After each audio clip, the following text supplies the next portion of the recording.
of England. We've conquered all of Europe. We're never gonna stop.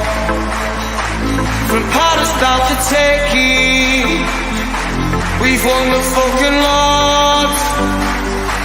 But Paisley and the Shankly, the fields of our field gold. We are unsupported, and we come from Liverpool.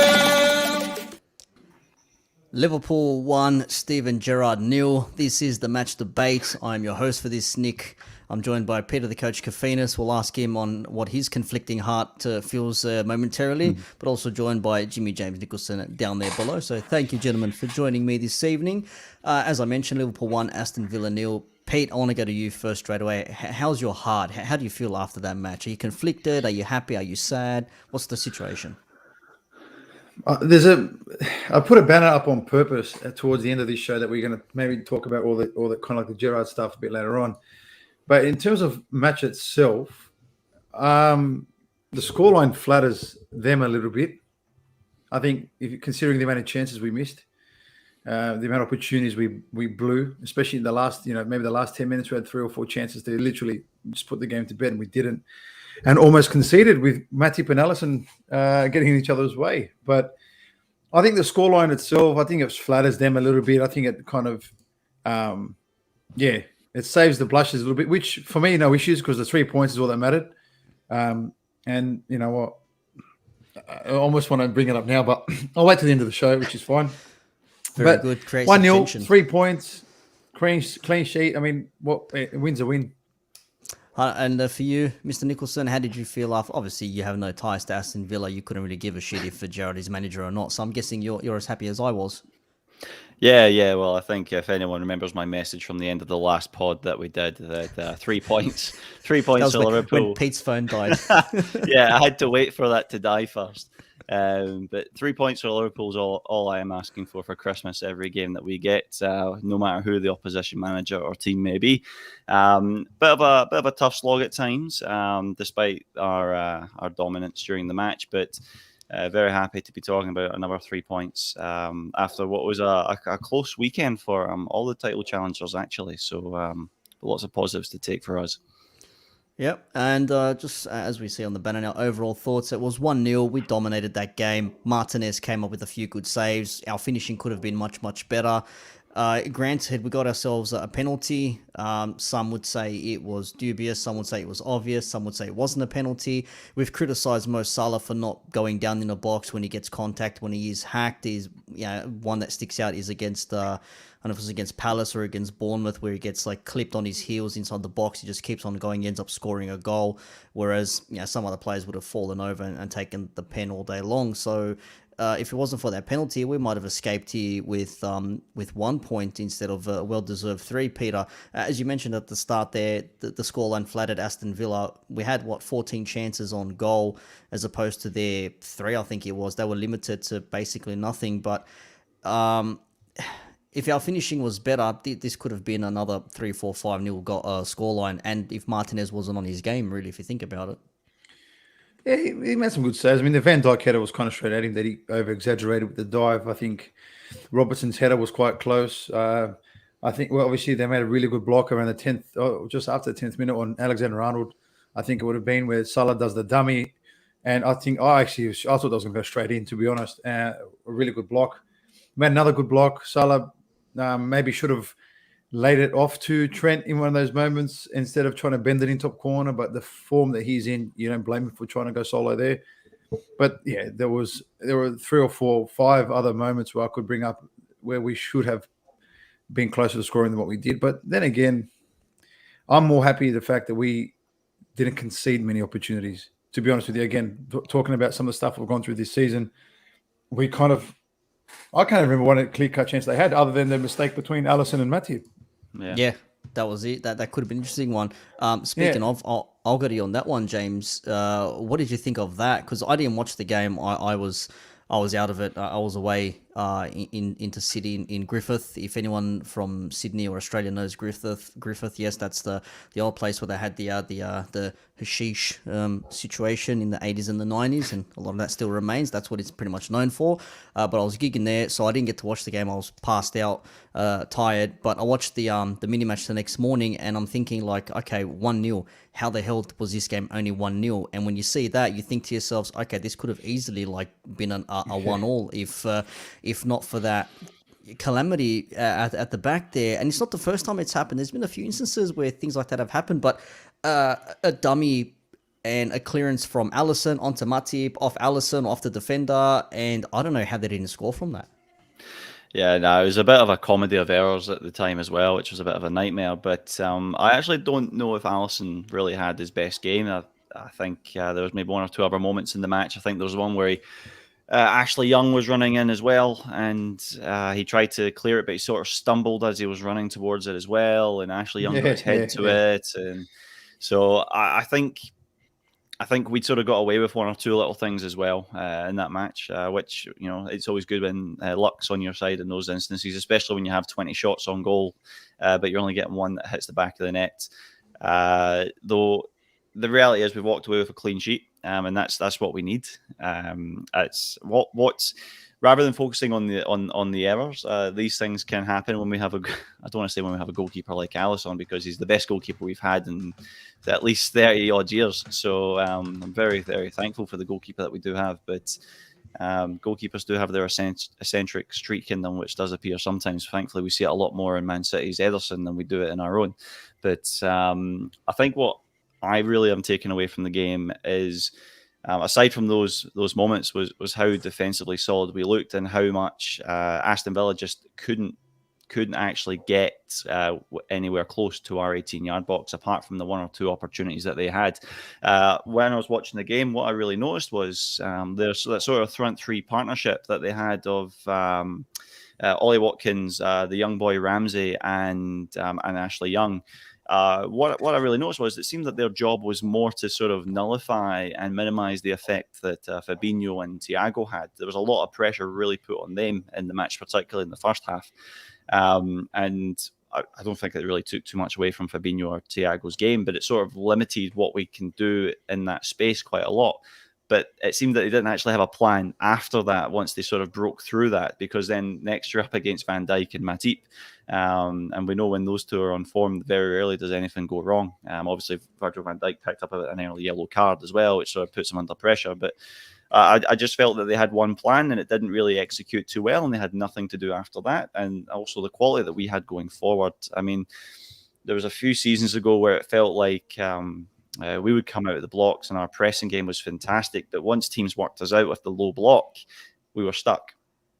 But what's really impressing me now is we seem to be a lot more multi-dimensional in our attack. I thought Robbo had a fantastic game, particularly in the first half. That's not me being biased as a Scotsman. That's a genuine opinion. I thought he was phenomenal, and that's what we've been asking for 2, 3, 4 months now. That we need to see that consistency.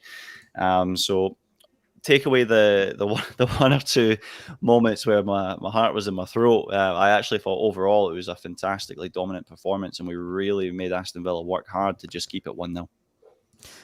His comment just there from Rahul, he says, without Jota or Firmino starting, the front three looked out of sync with Chamberlain basically playing up front. That was an odd selection for me. Like, how many times have we said it, Peter, where Chamberlain is good running from midfield, not running across that front third, like either playing central or on the wing. He's not that player. He needs to receive the ball from deep and run at defenders, drawing defenders at him, opening space for someone like a Mane or a Thiago or whoever to come through.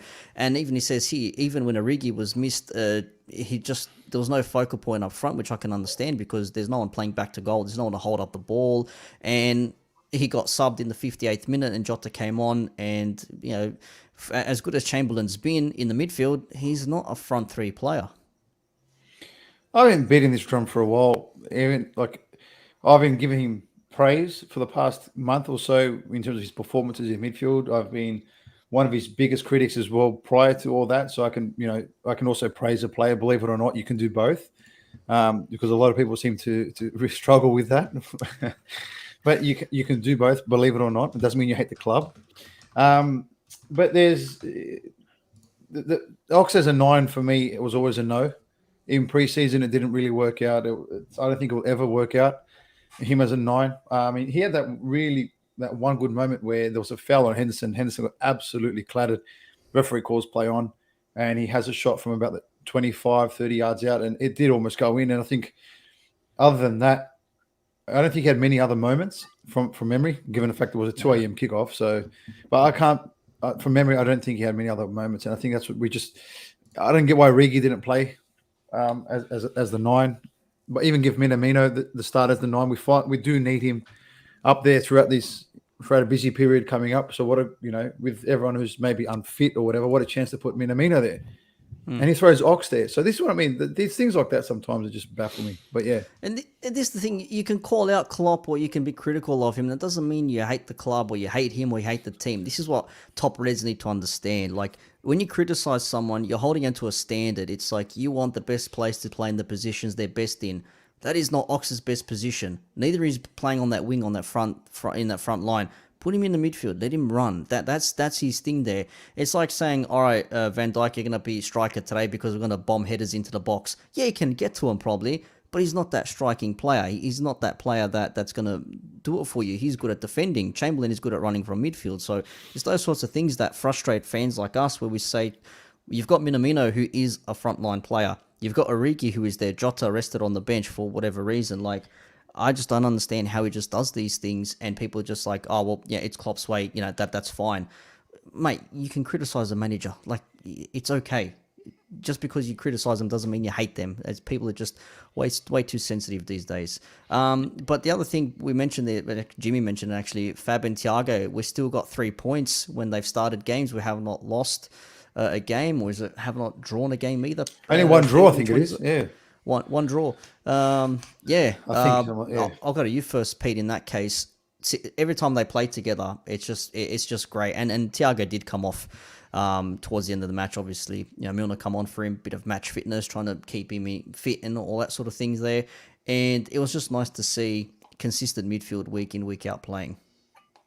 Jimmy and I said it a couple of weeks ago where we said, if Fab and Thiago together, whoever is the third act of the 3, it not like it doesn't matter, but it's okay. Like, it could be an Ox and he'll have a top game, as we've seen. It could be Henderson, who plays well, which we've seen. It could be almost anybody else. You throw them in there, and I think they'll do okay with those two side by side. I think the two of them are like the perfect balance of control possession, forward passes, and defensive responsibilities. I think that the balance between the two is on par, or if not better than the Mascherano Alonso kind of pairing in terms of the dynamic and the balance between the two players. Unfortunately, we've got Thiago towards the end of his career, which means we're not going to have him for as long as we wish. But these two side by side. I mean, watching Thiago, Jimmy's spot on with the whole trying to press him. He's press resistant. I've said this in a million other shows. He loves the press. Like, press him where you want. When you're that smart and your first touch is always, 99% of the time in the right area, you can't press someone like that. So I love watching them two together. It makes the team tick. It does indeed. And Jimmy, when those two are playing and the team's ticking, Thiago can get the ball, spray it across. Fabinho can break up the play with his daddy long legs that he has, and just like nip the ball from wherever. And he might cause the odd foul here and there, but it's never a rash challenge. He's always out to get the ball. So I think that's why referees sort of not press him a lot on in terms of like risking yellow cards and things like that.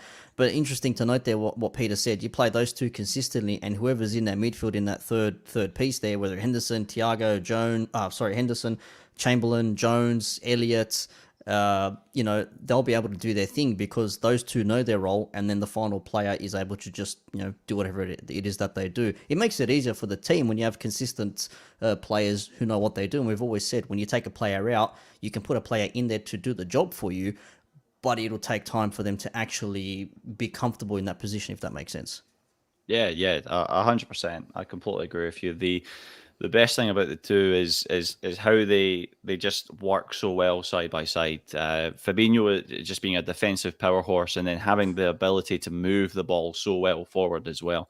And Thiago, we could probably go back to start of last season, we'll just take snippets of all the things we've said about Thiago, and we could just do a show on all the nice things that we talk about when we mention Thiago's name.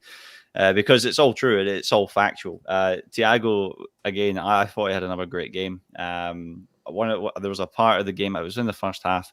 I think there was a moment he took a touch, he took the ball away, gave himself maybe 2-3 seconds, and from a couch perspective, you're thinking, oh look, there's 1, 2, 3 easy passes, fantastic, and now we're going forward. And Thiago just goes, well, there's the fourth option way in the corner with Mo Salah, and he just pings it out wide, and there we go, we're going forward, and it's another attack. He sees things that people have no idea even exist.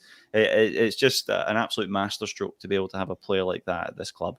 And the best thing about it is their level of intelligence does allow the third option, whoever it may be, to actually come in and have that freedom to influence the game in other ways. And that's what we need.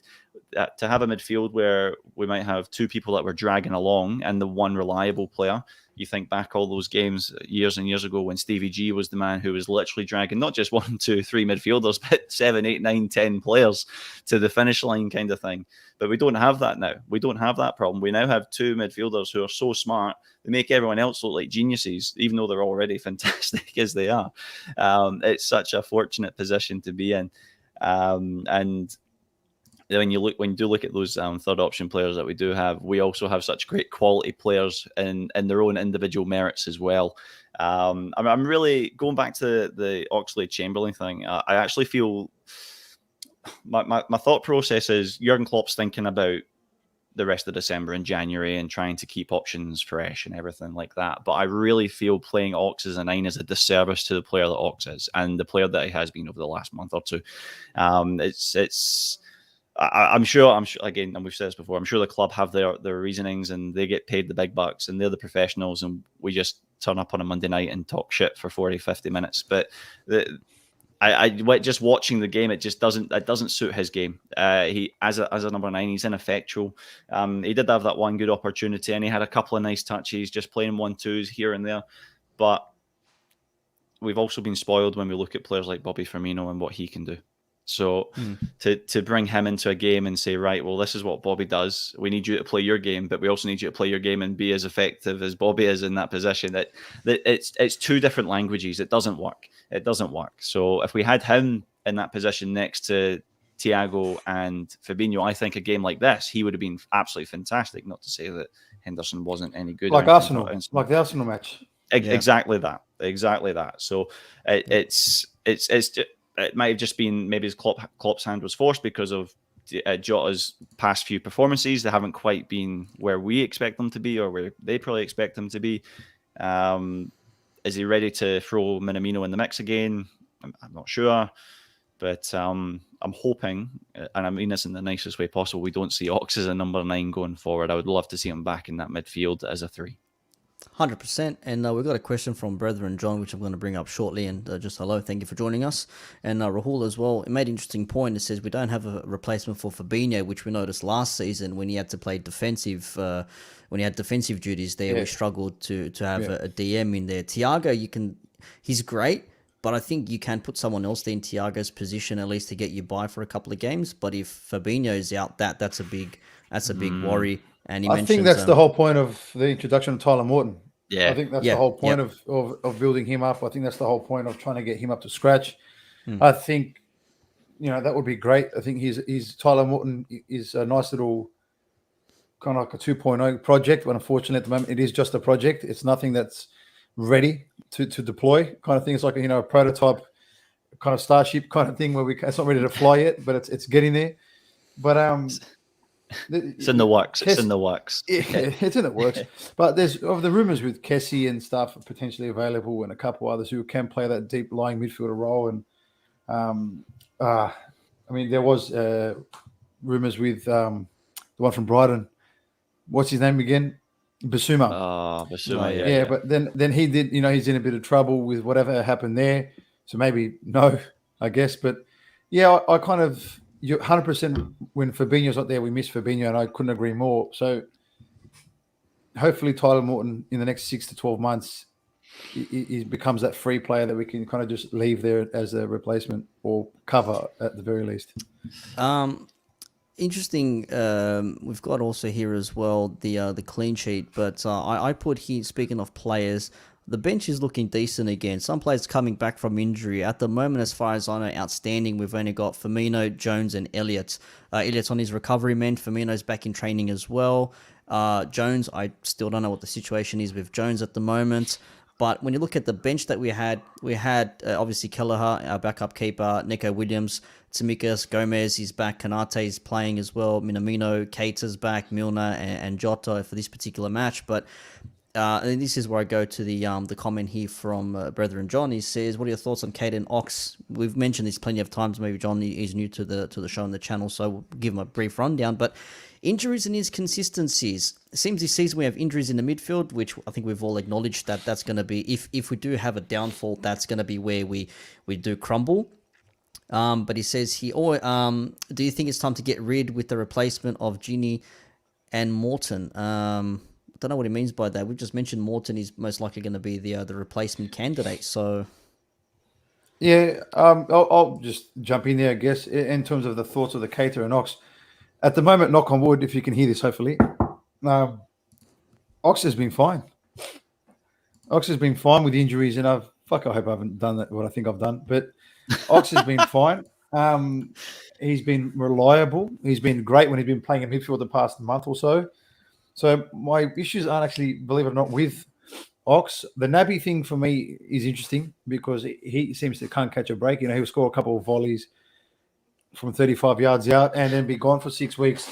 So the Keita for me will always be a question mark considering the price tag and the hype around it all. I think for me that's a worthy question mark. How's the rodent issue in Australia? Sorry to get cut off. I think that's fucking hilarious. There are plenty of rats in Australia. Plenty of rats. But yeah, I think hopefully Ox can just continue his form and stay as fit as possible, brethren. It's actually quite interesting just sort of mentioning that one there.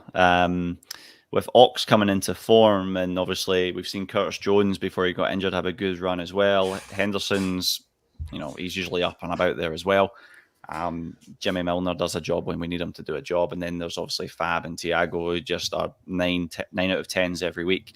The pressure's now really on Keita to come back and actually show that he can have an influence as well. Obviously, before the injury, he did get a couple of goals, but I still believe that he still goes missing a lot of the time in games, and we can't have a player who for 10, 15 minutes isn't actually influencing the game, whether that's on the ball or off the ball. That's not how we play. We don't need someone to be carried. And yeah, it's great you pop the ball in the back of the net from 20 yards with a deflected volley or whatever it might be, or how it might go down. But what we need is someone who can carry that ball and be that third man who can influence from such a pivotal spot. So I would love for him to come back and be that player who can do that, because we know he's got it in his locker. We've seen glimpses of it. We've seen the YouTube highlights, which everyone loves to show over and over again every so often. But we need to see it consistently. The reality is, right, we've said for quite a while we need Ox to be consistent, and we've put the pressure on. And I'm sure he watches our videos thinking, oh shit, bloody Nick, Pete, and Jimmy are really, really hammering me to go here. And you look at him now, and he's apart from Aston Villa game, he's actually putting in some really good performances. I would love to be able to see that from Keita as well. So Naby, if you're watching, we love you, but mate, time's pressing, mate. I mean, we need to see a bit more. Massively. And just quickly as well, Brethren John, before we move on to the next point, Ox playing as false 9. Does this signal we're not buying anyone in January? We have Minamino and Origi. Oh God, no. Yeah, that's not happening, man. We're not buying anyone. No way. No way. I'll be surprised if we buy anyone. I actually would, to be honest with you. I would be surprised if we actually do. This one here, the clean sheet. This is important as well, because we know it could go down to the actual wire this season, with Chelsea getting late goals, City winning games narrowly as well. It is really a competitive fixture. Or fixture list rather this season, with again like Chelsea, you think it's 2-2, and then Click or whatever his name is does something stupid, in the last minute. Yeah, of but the game. that wasn't a penalty, by the way. I don't think that was I a don't penalty. think it was. I don't think it was either. But look, it got given. They got their win there, and they keep up. And City as well, with Jimenez being stupid for And again, 10 that wasn't a seconds. penalty either. Yeah, that was a bit. I saw that as well. That looked a bit suspect. It but- literally hit here. Yeah, I know it hit the that's not a underside, so penalty I don't know there. how. It's like tricep and the underarm, so I don't know how the hell they gave that. But look, that's what happened. But the thing is, Chelsea conceded a couple of goals, City didn't, and we didn't either. It's another clean sheet. And again, if it wasn't for that Alisson blooper with Matip that nearly ruined that 1-0, this could have been a completely different game, and we could have maybe remained on points equal with someone. But the goal difference is really going to come down to it. So our defense is really key this season. We says goals win your games, defense win your championships. Pete, I want to ask you right now, the clean sheet against a team like Villa, even though they didn't really do much, we've seen teams can have one chance and they score one goal, and that's all they need. Luckily, we didn't give it to Aston Villa in this game. It's funny that I still think we create the most chances in the league per game. I'm pretty sure there's a stat we can find eventually, but I don't think anyone creates more chances than we do, which is obviously statistically, the more you create, the more you're probably going to score. We've just got this thing in us, which is weird, where we'd be defensively sound like 90% of the game and we look unbelievable. Then, like, go back to the West Ham game, Alisson will drop the ball and then pretend that it's, I got fouled. You didn't get fouled. Enough. Like, you didn't get fouled. Or you're looking 2-0 against Brighton and it's so comfortable and it's wonderful and it's beautiful. And then next thing you know, it's 2-2. What happened? So we do have those kind of moments in us. I think that's why the past couple of games with Wolves and Villa, we had to show some defensive steel, some defensive solidity, and we've shown it. And I think that was pretty cool the way we did that. And I think that's really positive. Obviously, Newcastle on Friday for us. I think we kind of get that. Hopefully, we get the 3 points there, another clean sheet. Because there's some games coming up are quite difficult. Again, we have some hard games coming up. So every clean sheet that we have is super, super important. Yeah, just quickly from LJ, says during the AFCON when Mana, it's a combination of Salah and Mane. When Mane and Salah are away, he says Jota on the left, Firmino, and the third partner, someone on the right, he's perplexed. And he also Origi. says, should Klopp change the formation during the 2 Premier League games in January? No. That might be a discussion topic for another time, but Not for 2 games. I don't think he would. No. I don't think he would. He'll keep it as is. Look, between Minamino, Firmino, Jota, Origi, it's enough for 2 games. It's enough. I think so. Boys, let's move over to the referee's performance in this game. What did we make of the refereeing performance, boys? Oh, Jimmy? bit of an interesting one. I don't think he necessarily had a bad game, but I think I remember there was maybe 4 or 5 potential calls for Liverpool to have a penalty before we actually got one.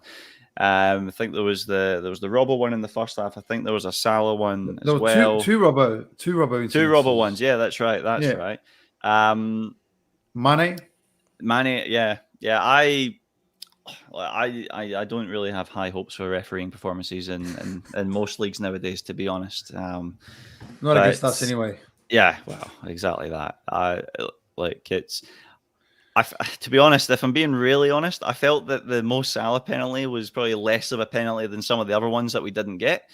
I honestly thought I think it's the Robbo one where he's went to sort of cut inside and his foot's just been sideswiped. I was surprised that wasn't a penalty. Then I was actually quite surprised when I heard Steven Gerrard and a few of the Aston Villa fans saying that the Mo Salah penalty was actually a foul on Tyrone Mings. When I look back, it definitely wasn't a foul on Tyrone Mings, but it was a bit of a coming together and one player sort of took the other out first and the penalty came. Refereeing performance in terms of, what's the benchmark? Let's really go there, right? There's nothing really to hold it to high standard, but we've got away with, we didn't get away with anything actually. We deserved the 3 points. We got the goal. We got a penalty at some point finally, which we fully deserved, and that's what matters for us right now. We need to make sure that we're staying on top of our game as we continue into Christmas. That is the main thing there, Pete. It is to be said, we do have to win our games, and Salah scores again and again and again and again, and he's on 21, 22 goals already, and we're just not even halfway through December. That's in all competitions, mind you, but he's leading the goal scoring Golden Boot ranks at the moment in the Premier League. I think he's 3 or 4 clear of the next person or something like that. And Mane's He's on somewhere in the 14. mix. He's on 14. I think Vardy's on 9. Yeah, it's Jamie Vardy doing Jamie Vardy things. It's absolutely ridiculous. Yeah. Just quickly here, Rahul says clean sheets are one thing, but there was an article in the Athletic. Edison has only made 21 saves. City have allowed 33 shots on goal, 13 less than Liverpool in second. And also, City have only conceded 9 goals this season, and their goals against is also by far the lowest in the league, 9.67. And second with City with 14.8, having actually conceded 12.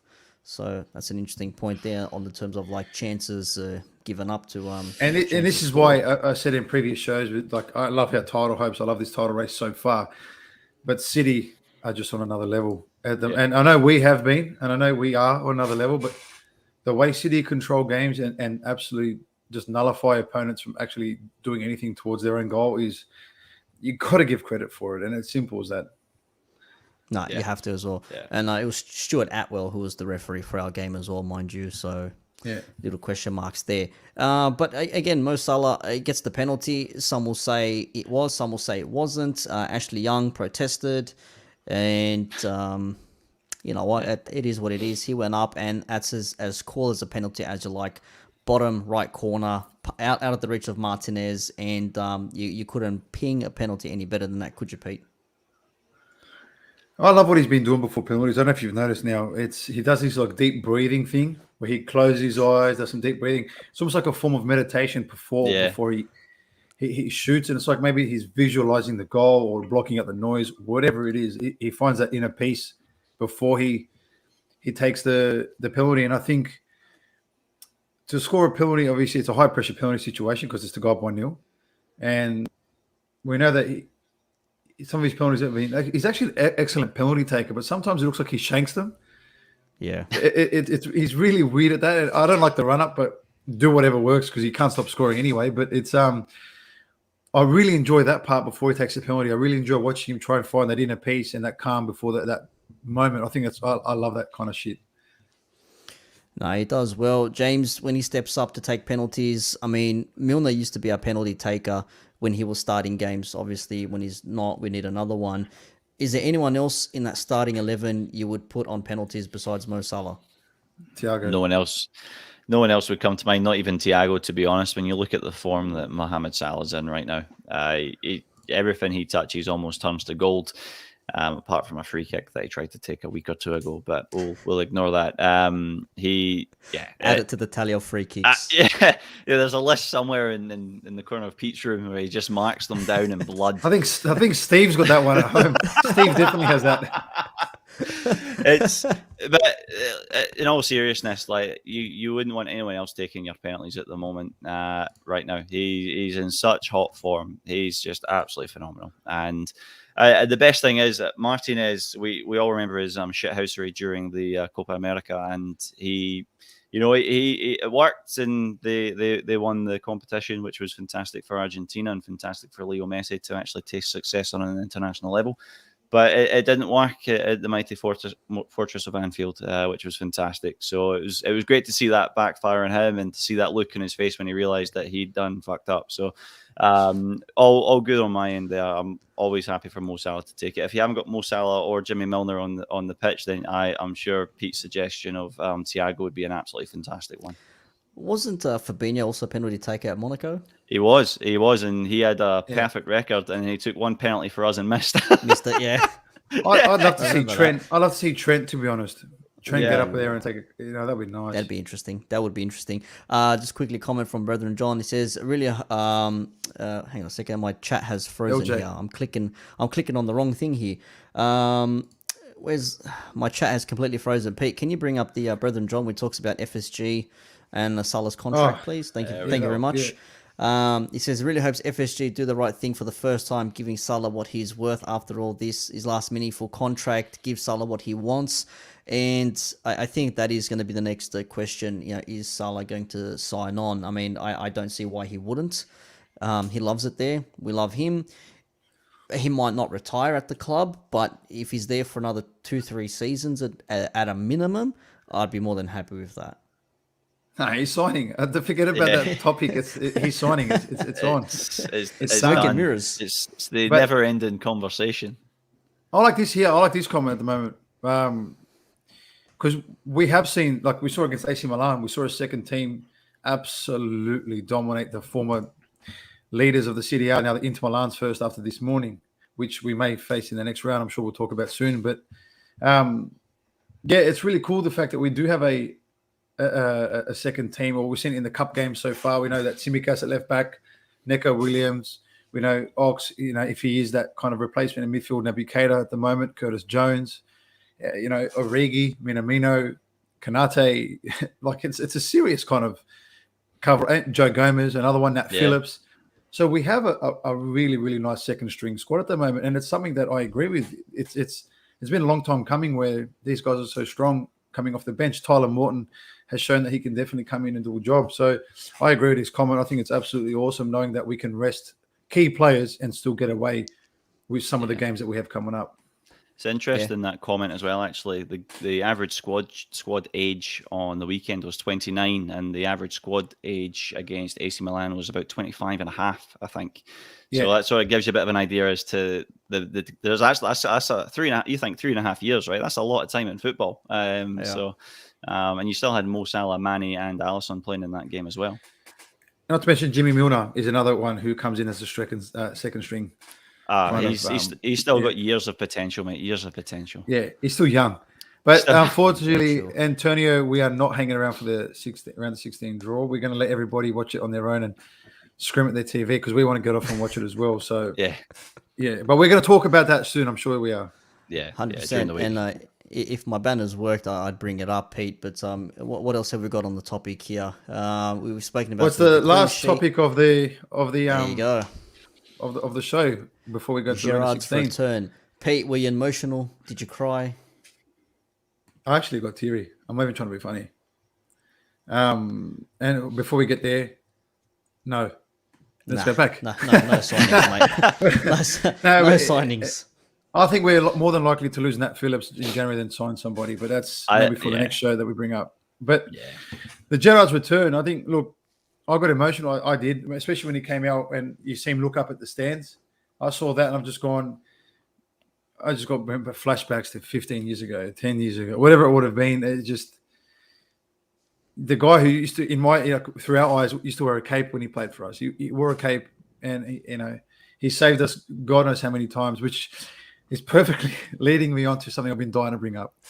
I was going to say, it was almost fitting that it was with the Olympiacos timing, you know what I mean, with the Olympiacos goal on the 8th or 9th of December, and then, a few days later, you know what I mean? That's interesting. I got to say, though, like, a lot of this... Pete, sorry, Jimmy, Pete was leading on to something. Yeah, before I cut him off, sorry.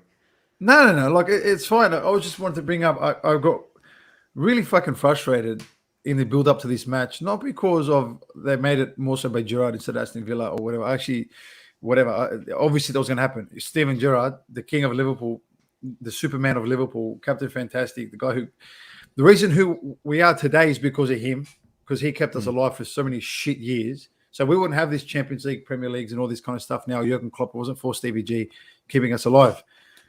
It's the fucking morons. And if you are one of these people in our chat now or on the show listening, you can fucking complain all you want. I don't care. But the people who sit there and pretend that, I don't care, it's Steven Gerrard. I hope we smash them 9-0. Like, that doesn't make you a bigger fan than somebody else because you want us to beat a god of the club. It doesn't make you a legend. It doesn't make you 5 feet taller. It doesn't make you 10 times stronger. It makes you look like an idiot because nobody wanted Liverpool to lose. A Liverpool fan did not want nobody to lose. It's simple as that. We don't want our team to lose regardless of the coach is. If Jurgen Klopp leaves tomorrow and takes over Newcastle United, we're not going to say, I kind of hope Newcastle United win because remember when Klopp won the Champions League? Like, no one's going to say these things. Like, and no one, people joke around. We've had our jokes, which has been a fun, few weeks. It's been excellent. But no one wants Liverpool to lose. So you morons who kind of made it a big deal and wanted to tweet about it because you're so tough when you tweet, that I hope that we smash him. Because Gerrard, I don't care if it's Gerrard. For 90 minutes, we hate his guts. You're a fucking idiot. Sorry. There you go. Jimmy just put one out there now. Yeah. Pete top red equals top red. It's as simple as that. Yeah. What was it like for you seeing him come back, James? Yeah, no, I share the sentiments as well. I think you knew it was coming. It was just going to be. I mean, Jurgen Klopp came out and said before his press conference, before I begin, nobody asked me any questions about Steven Gerrard, because it was the Steven Gerrard show. It wasn't the Liverpool Aston Villa game, and I get it. I understand the media want to hype it up and everything like that, and that's great. It's their job. It's their job. But I was just looking forward to seeing Stevie G back at Anfield and doing what we want him to see, which is to be a fantastic coach. And I thought he came in and, when he got asked questions and got asked silly questions, he answered them well and sort of put people back in their place, kind of. I mean, I think it was Michael Owen. Michael Owen asked him a question, how he found it, and he was like, I always found it tough coming back. And he'd be like, yeah, well, I would find it tough if I played for Manchester United as well. Fucking dickhead. But it's funny. Stevie G came out after before the game started and when the players went onto the pitch. And first thing he did was he looked at the Aston Villa fans and he applauded the Aston Villa fans because he's the Aston Villa coach. Obviously. So he's come out and he's trying to do the right thing. He's trying to make everything about everything that's about him. He's transferring that onto his focus for Aston Villa. That's absolutely fantastic. Great to see him back in the stadium. Brilliant reception, brilliant applause. He deserves it. He is the king of this football club. Obviously, aside from King Kenny Dalglish, but he's an Aston Villa coach and he's trying to do everything that he can. So I was great to see him. I'm so pleased to see how well he's doing so far, because I thought his Aston Villa side, even though they were under a lot of pressure and Liverpool were fantastic, I thought they still had a bit of a game plan, even though they didn't have a follow-up to it, really. I thought they still did well, nonetheless. And yeah, it's done. We move on. That's it. You're spot on there. Yeah, Rizla with that funny comment earlier, but it's something that we've seen against the Manchester City game and against the Liverpool game. If there's one thing that we can notice about Gerrard at the moment as a manager, because to put this comment up, I agree 100% with this comment. He's not the next Liverpool manager, because he's way far off being the next Liverpool manager. As much as we'd love to see it happen, he needs to do a lot. But my thing so far with the two hardest games he's had is us and Manchester City. Lost both of them by 1 goal. And in both games, you can tell that he had tactically set up his team with a plan to do something. Yeah. And I think that's the sign of somebody who knows what he wants as to being a coach. And I think we can only give him credit to, like against Liverpool, he tried to frustrate Liverpool. He got the fans kind of all on edge and wanted to create that unsettledness where, mistakes do happen or they get emotionally over the top. And whatever it was working, because we did get on edge. And you heard that. And against Manchester City, he did a good job at nullifying the space in between lines. And, he got out of that game 2-1 loss, 2-0 down, I get it. But one of those goals I feel that Martinez should have done better with anyway. But I agree with the 5 or 6 years. I agree with these comments. I think they're all fine. I think they're spot on. But you can just tell he's got a plan and he's on a process to get what he wants out of a football team. I think that's positive signs going forward in 5 or 6 years, like the Reclaimer has said. And it's something that we should be happy with. Stop trying to make it a big deal that you want to be negative towards him because you think it's showing how good you are as a supporter. Like, he's on a process at the moment. I think he's on a better pathway than Frank Lampard was. And I think he's doing the right things as a young manager right now. I think that's actually the perfect example. I think Frank Lampard went straight from Derby to Chelsea and, it all fell out his arse. But Stevie G's obviously went a different process, started with the Liverpool under-18s and done a bit there. And then I think I actually thought Rangers was a bit of a step up. And you guys know what I think about Scottish football. But like that was actually quite a big ask to go there with the Celtic going for 10 in a row and everything like that, which is a big hoo-ha up in Scotland, and Stevie G being the man to stop it and winning the 55th trophy for Rangers. Like, Rangers are a big club, but there's still a lot of work that needs to go into that. And I think they went an entire season undefeated and they played some fantastic football, and it continued as well. A good 3.5 years of fantastic football playing that. So he's deserved this opportunity to come forward, but he still has to. It's now a completely different game again. Like, he was playing at a professional level, or he was managing at a professional level. Now he's in the elite, and he knows it as a player. But now he's on the sidelines, and now he has to call the shots there. So he's still got a lot to prove. It's not like he can do a great job for 6, 12, 18 months, and then all of a sudden he's the greatest coach in the league. He's got such a long path to go, but he is doing the right thing by making his focus Aston Villa and putting his time into that, rather than the way Frank Lampard had gone about with his, as an example.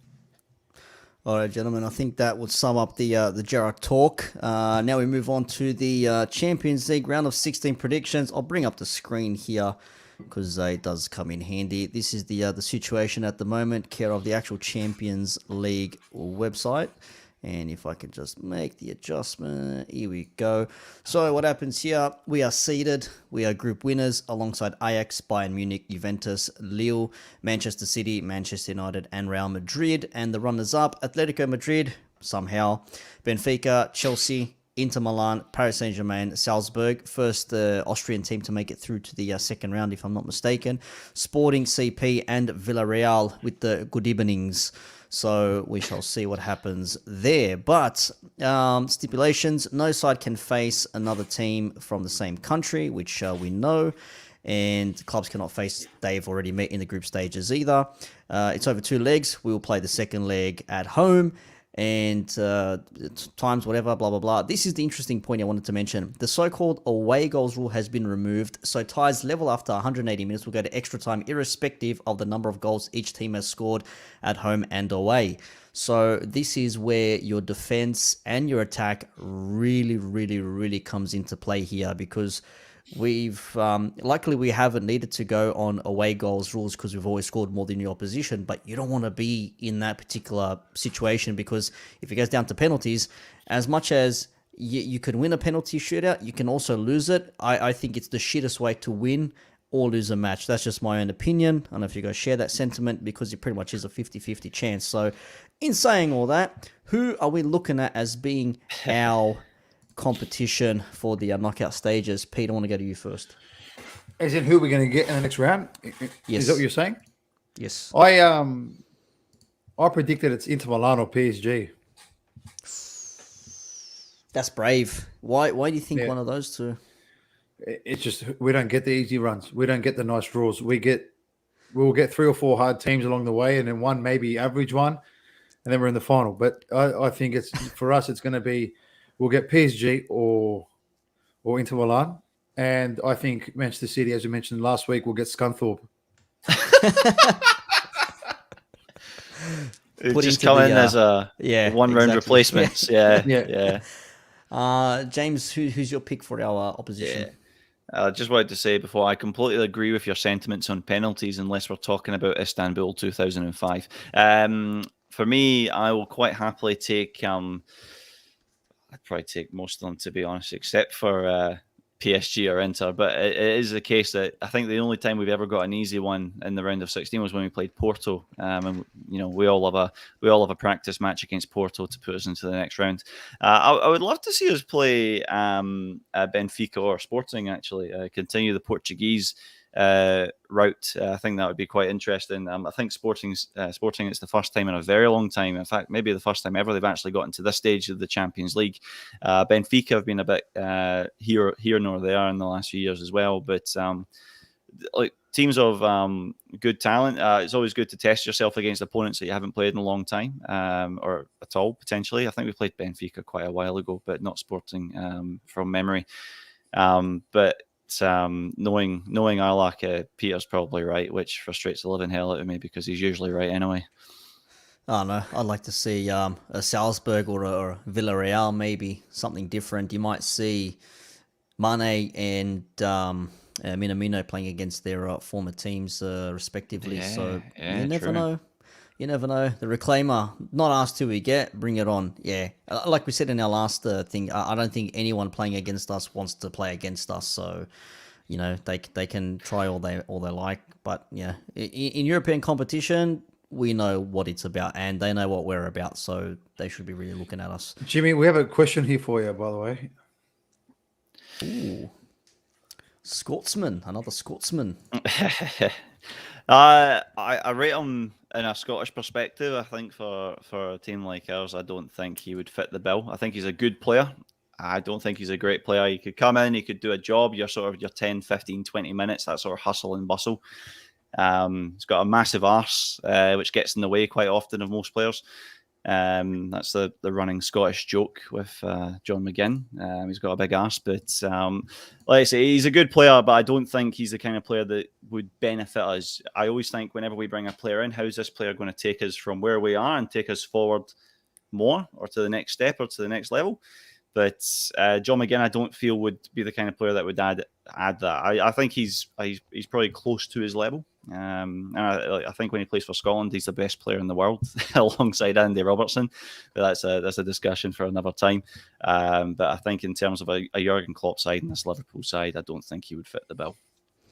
Brethren John, just as the UCL group stage, it was dubbed the group of death, and I do think we will get into Milan, so there's another Milan team we can probably put to the sword, another visit to the San Siro, not against that. And Reclaimer says, feels like a winning season, this one, so maybe it is. What are we winning though? That's the question. What are we winning, Pete? Champions League or Premier League? I think we asked this last week.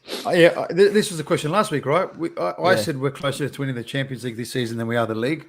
And that's not to say I have zero hopes for the league. I just think the way we built, the way we play, I just think we're definitely closer to winning the Champions League this season than we are. Mentality Monsters 2.0 after last season's injuries, and he says we're winning all of them. We're winning all of the trophies. Interesting. We'll see what happens there. But you know what? Whether it's number 7 or if it's number 20, either way, we'll be happy. That means that, it could go either way. Either Chelsea get another Premier League if City stumble and we stumble, or City get another Premier League. But if we get a Champions League, then that takes away from City and takes away from Chelsea and also takes away from Manchester United, who are somehow in this race. That's way too far down the track. I know. Wishful thinking, I know, but I'll just leave it there. But boys, it is 9:51 here on a Monday night. 9:51, he's gone. I think he was meant to say. He's gone. Yeah, I think there we go. He was meant to say 9:51, and the Champions League draw starts in about 9 minutes. I pressed the back button by accident. I'm back again. It does start. It does start soon. So we'll say goodbye. Thank you, Brethren John. Thank you very much for joining us. Up the Reds. Once again, don't forget to check out the socials as well. We are on the Twitter. And you can catch us down there, Red Sea Down Under, and follow the main account, the Red Sea Pod. I just want to say, I was going to say this before you actually managed to knock yourself off the screen, but last time we spoke, you said probably the most hated words to any Liverpool fan was we need to make sure that we don't let it slip when Stevie G's boys come to Anfield. And I'm just glad that the only slipping was when you managed to log yourself off the stream 2.5 minutes early. So. Yes. Please don't do that again. Please don't say those words and don't log off early. Please. I'll try. Leave it up to you. But that's it. Thank you to the lads in the chat for joining us. Thank you very much. Once again, like the video. If you're not subscribed, do sub, share it around. We'd like to get more Reds involved as well. And there are more shows coming up as well. There's also the Fab Four on the Red Sea podcast. We've got our Red Flicks whenever that happens, or Red Fix rather, when that happens. And we'll try to do a Sunday morning one for the UK, Sunday night for us this week, because we play Friday. So let's see if we can get. Yeah, we play Friday over here, but we'll see if we can get one Sunday. So we'll make something happen. But thank you very much for joining us. And in 7 minutes, we will learn our fate, and we will watch Twitter and all social media either go up in smoke or come together in a wonderful unison of a celebration. So we'll see what happens. But gentlemen, thank you very much for joining myself and to all the lads. We are the Red Sea Podcast. We are out for this one. See you all later. Tell the world we are Liverpool, champions of England. We've conquered all of Europe. We're never